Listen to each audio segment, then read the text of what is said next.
How to crack all India bar examination in your first attempt. किस तरीके से आप ऑल इंडिया बार एग्जामिनेशन को आप अपने पहले ही अटैम्प्ट में पास कर सकते हैं। तो यही आज हम इस वीडियो में बताने वाले हैं। आप इस वीडियो को अंत तक सुने, बहुत ही ज़्यादा महत्वपूर्ण ये एग्ज़ामिनेशन होने वाला है, क्योंकि मैंने भी यहाँ पर 2 साल पहले ये एग्ज़ामिनेशन को पास किया है और मैं जानता हूँ कि किस तरीके से ये ईज़िली पास किया जा सकता है। तो बहुत ही इजी होता है, क्योंकि इसमें आप बेयर एक्ट्स ले जा सकते हैं और टेक्स्ट बुक्स भी यहाँ पर अलाउ थी, लेकिन अब यहाँ पर टेक्स्ट बुक ले जाना अलाउ नहीं है और आप यहाँ पर बेयर एक्ट्स ले जा सकते हैं। शॉर्ट्स नोट्स हैं उसमें, तो कोई दिक्कत नहीं है, वो भी आप ले जा सकते हैं, क्योंकि यहाँ पर आज ही 3 अक्टूबर को ये नोटिफिकेशन आया है, क्योंकि स्टूडेंट्स परेशान थे। तो आप यहाँ पर आपके पास जो बेयर एक्ट्स हैं जिसमें शॉर्ट्स नोट्स भी दिए हुए हैं, तो वो आप ले जा सकते हैं। तो फ्रेंड्स, इसका यहाँ पर इसे किस तरीके से क्रैक किया जाए, तो सबसे पहले आपको ये पता होना चाहिए इसमें कुल कितने सब्जेक्ट हैं, उन सब्जेक्ट्सों के नाम क्या हैं। तो फ्रेंड्स, सबसे पहले तो इसमें 19 सब्जेक्ट हैं, 19 सब्जेक्ट हैं और 100 नंबर का ये पेपर है। उसमें आपको 3.5 घंटे का यहाँ पर समय मिलता है। तो ये सबसे पहली मुख्य बात है। तो फ्रेंड्स, सबसे पहली बात तो यही है, और कितने मार्क्स का कौन से सब्जेक्ट में से ये आता है ये आप थोड़ा सा देख लें तो अच्छा होगा, जिससे कि आप यहाँ पर प्रैक्टिस सेट लगाएंगे तो आपको आसानी होगी। तो मैं बता देता हूँ कि यहाँ पर कॉन्स्टिट्यूशनल लॉ है, इसमें से आपका 10 नंबर तक का यहाँ पर आ जाता है, क्वेश्चन पूछ लिए जाते हैं। और आपका आईपीसी में, इंडियन पिनल कोड में से यहाँ पर 8 नंबर तक का यहाँ पर पूछ लिया जाता है। और सीआरपीसी क्रिमिनल प्रोसीजर कोड के अंतर्गत आपका 10 नंबर तक के यहाँ पर क्वेश्चन आ जाते हैं। और CPC code of civil procedure के अंतर्गत यहाँ पर 10 नंबर तक के इसमें से भी यहाँ पर क्वेश्चन आ जाते हैं। और एविडेंस एक्ट के अंतर्गत आपका 8 नंबर का, और alternative dispute redressal including arbitration act ये 4 नंबर का, वही कम नंबर का आता है, 3 या 4 नंबर का, 2 नंबर का ये आता है आर्बिट्रेशन एक्ट। तो आपको इसका बेयर एक्ट रखना है, इसे ज़्यादा याद करने की ज़रूरत नहीं है। फैमिली लॉ, इसमें से आपको बिल्कुल क्वेश्चन नहीं छोड़ना है। 8 नंबर का फैमिली लॉज आता है मुस्लिम और हिंदू लॉ के अंतर्गत, तो आपको एक पास ये बेयर एक्ट होना चाहिए, ख़ास तौर से हिंदू लॉ का आपके पास, और शरीयत 1937 का ये बेयर एक्ट आपके पास होना चाहिए। तो और पब्लिक इंटरेस्ट लिटिगेशन, तो ये पब्लिक इंटरेस्ट लिटिगेशन कॉन्स्टिट्यूशन का पार्ट है, आप यहाँ पर उसके बारे में पढ़ के जाएँ। और जो बेयर एक्ट है वो आपको केवल कॉन्स्टिट्यूशन का ले जाना है। और PIL आपने पढ़ा ही होगा, जस्टिस PN भगवती के द्वारा ये इंट्रोड्यूस की गई थी, सबसे पहले उन्हीं के द्वारा ये इंट्रोड्यूस की गई थी, PN Bhagwati, justice PN Bhagwati ji के द्वारा। तो ये 4-5 नंबर का इसमें से पूछ लिया जाता है। PIL पब्लिक इंटरेस्ट लिटिगेशन में एडमिनिस्ट्रेटिव लॉ में से आपका 3 नंबर का रहता है। एडमिनिस्ट्रेटिव लॉ भी इजी होता है, सरल होता है, इसका कोई बेयर एक्ट नहीं आता है, क्योंकि ये बेयर एक्ट वाला सब्जेक्ट नहीं है। एक ये एडमिनिस्ट्रेशन लॉ आप समझते ही हैं, ये DM SDM किस तरीके से प्रशासन चलाते हैं, शांति भंग हो जाती है तो क्या करना चाहिए, इस तरीके की इसमें प्रशासन संबंधी व्यवस्था होती हैं। और professional ethics and cases of the professional misconduct under the BCI rules, तो यहाँ पर कंटेम्प्ट ऑफ द कोर्ट, यहाँ पर एडवोकेट को किस तरीके से काम करना चाहिए, यदि एडवोकेट प्रैक्टिस कर रहा है तो साथ में उसे दूसरा काम नहीं करना चाहिए। और यहाँ पर जो महत्वपूर्ण क्वेश्चन यहाँ पर हमेशा आता ही रहता है कि एडवोकेट को हम कभी भी यहाँ पर एडवर्टाइजमेंट नहीं करना चाहिए। ये यहाँ पर मोरली तौर पर बिल्कुल सही नहीं है कि वो अपना एडवर्टाइजमेंट करे, 10 जगह अपने बैनर लगा दे, एक बैनर अपने घर पे लगा ले, एक बोर्ड अपने घर पे लगा ले, यही काफ़ी है। जहाँ बैठता है वो बैनर लगा ले, वो काफ़ी है, क्योंकि ये प्रोफेशनल एडवर्टाइजमेंट का नहीं है, ये माना जाता है मोरलिटी तौर पर। तो ये क्वेश्चन आता रहता है, इसलिए मैंने आपके साथ डिस्कस कर लिया कि एडवोकेट यहाँ पर अपना ज़्यादा एडवर्टाइजमेंट यहाँ पर ना करे, अपनी नॉलेज का एडवर्टाइजमेंट करे, वीडियो बनाए, दिखाए कि मेरे पास क्या नॉलेज है, वो कर सकता है, लेकिन अपना जो अधिक से अधिक एडवर्टाइजमेंट इस तरीके से करे कि जिससे उसकी नॉलेज शो ना हो और एडवर्टाइजमेंट जैसा ही वो लगे, तो वो यहाँ पर मोरली तौर पर सही नहीं बताया गया है यहाँ पर। और अगला है कंपनी लॉ 2, तो कंपनी लॉ आपने यहाँ पर अपने लॉ में पढ़ा होगा, LLB जब किया होगा, तो कंपनी लॉ भी इसका बेयर एक्ट यहाँ पर ले जाने की ज़रूरत नहीं है आपको, क्योंकि यहाँ पर बेयर एक्ट इसका मोटा होगा काफ़ी। मेरे पे नहीं है कंपनी लॉ का बियर एक्ट, तो इसके बारे में नहीं कह सकता हूँ, पर इसके ले जाने की ज़रूरत नहीं है क्योंकि 2 नंबर का ही आता है।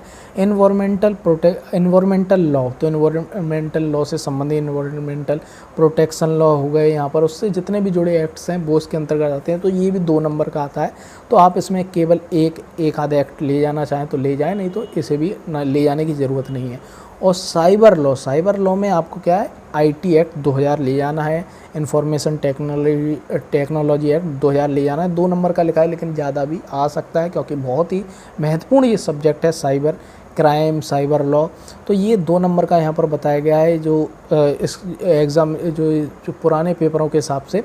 तो यहाँ पर इसको ज़रूर ले जाएं। साइबर लॉ के यहाँ पर पतला सा आता है बियर एक्ट, उसको ले जाएं। लेबर एंड इंडस्ट्रियल लॉस, तो यदि आपके पास इसका बियर एक्ट है तो ले जाएं, अलग से यहाँ पर मेरे हिसाब से ख़रीदने की यहाँ पर ज़रूरत नहीं है।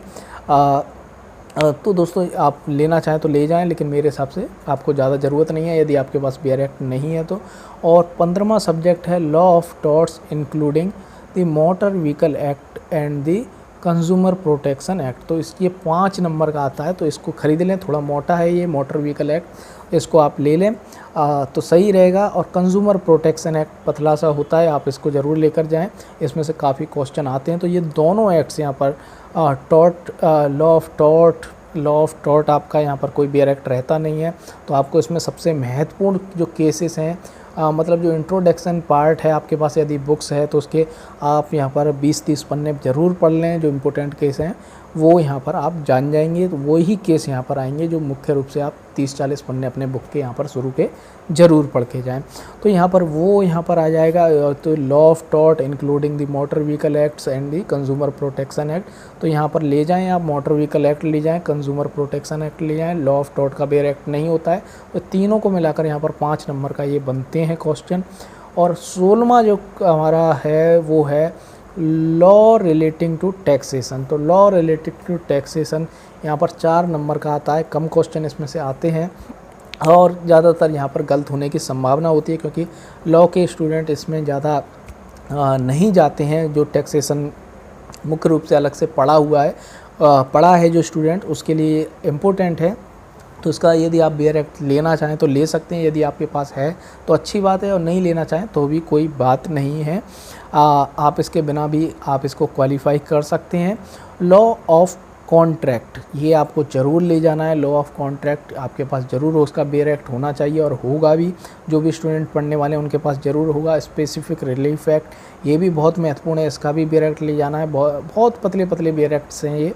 और प्रॉपर्टी लॉस से रिलेटेड, मतलब कि ट्रांसफ़र ऑफ प्रॉपर्टी का एक्ट है, वो आप ले जाएं, टीपी एक्ट। और नेगोशिएशन इंस्ट्रूमेंट आप ज़रूर ले जाएं, 138 इसका सेक्शन देख लें, बहुत ही महत्वपूर्ण है। 138 कोर्ट में जितने भी केसेस चलते हैं चेक बाउंस के, वो 138 के अंतर्गत ही यहाँ पर चलते हैं।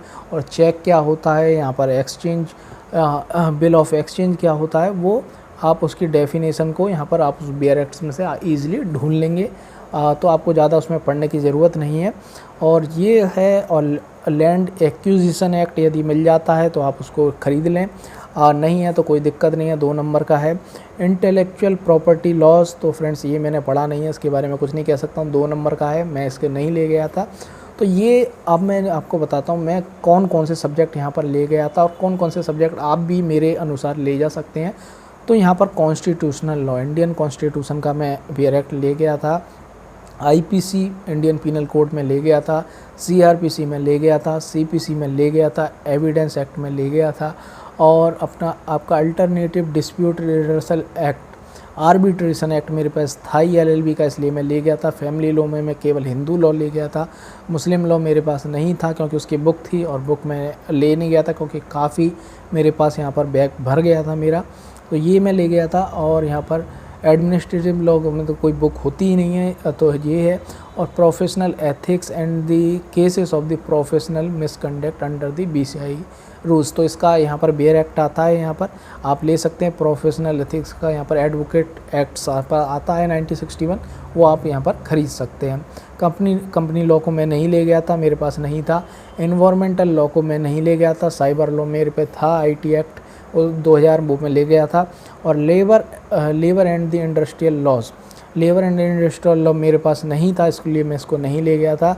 और जो मेरे पास नोट्स भी पड़े थे तो यहाँ पर वजन ज़्यादा हो जाता, इसलिए मैं नहीं ले गया था। लॉ ऑफ द टॉर्ट, यहाँ पर मैंने केसेस कुछ यहाँ पर इंपॉर्टेंट लिख लिए थे, क्योंकि उस टाइम पर हम नोट्स हाथ से बना कर ले जा सकते थे, लेकिन अब अलाउ नहीं है, आपको पहले से याद करके यहाँ पर जाने हैं। तो ये आपको जाने हैं। और यहाँ पर इंक्लूडिंग मोटर व्हीकल एक्ट्स मेरे पास था, क्योंकि मैं कोर्ट में प्रैक्टिस करता हूँ, उसकी ज़रूरत थी। तो उसमें यहाँ पर किस तरीके से डिसीज्ड क्लेम के लिए क्या है, उसके संबंधित केस सेक्शन हैं यहाँ पर, वो यहाँ पर इम्पोर्टेंट हैं, कुछ सेक्शन बहुत ही ज़्यादा इम्पोर्टेंट हैं।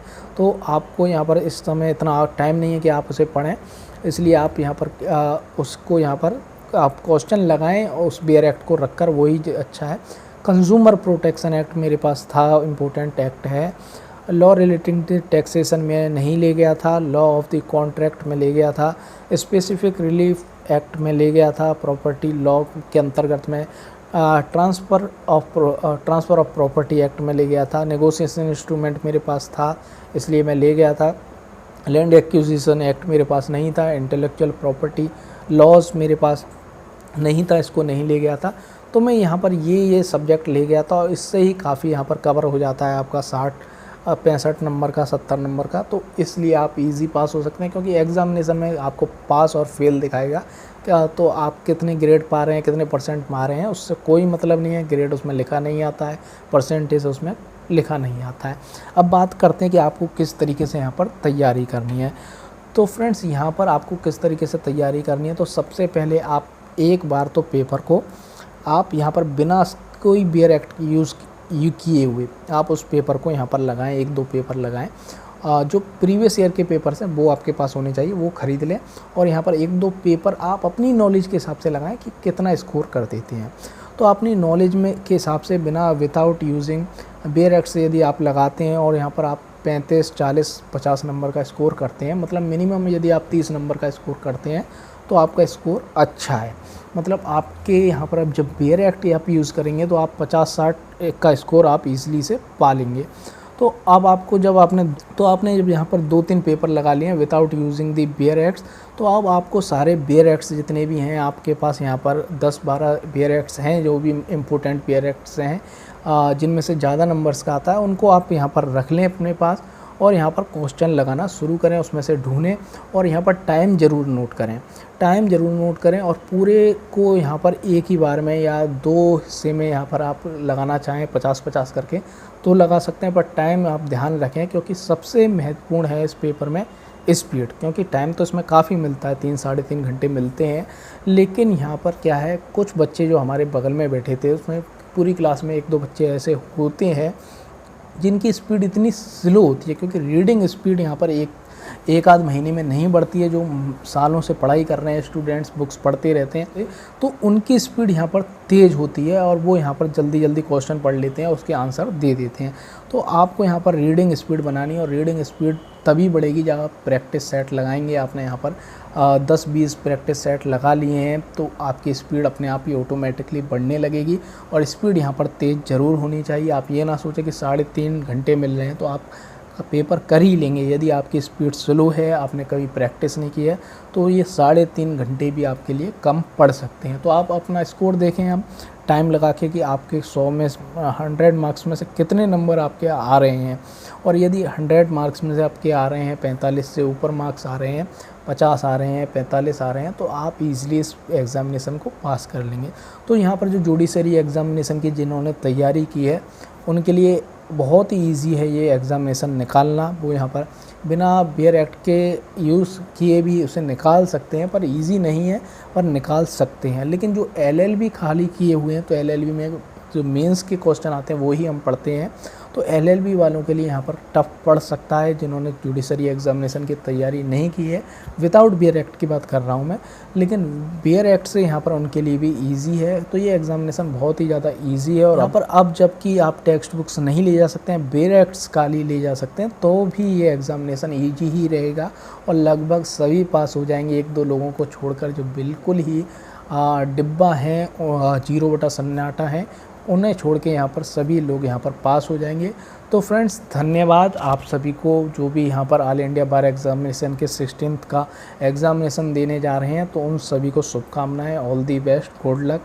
और आप यहाँ पर इस एग्ज़ामिनेशन को पास करें और एज ए एडवोकेट प्रैक्टिस करें, क्योंकि एडवोकेट यहाँ पर समाज का अग्रणी व्यक्ति होता है, समाज सेवा करता है और समाज में यहाँ पर सबसे ज़्यादा विद्वान उस व्यक्ति को माना जाता है, एडवोकेट को।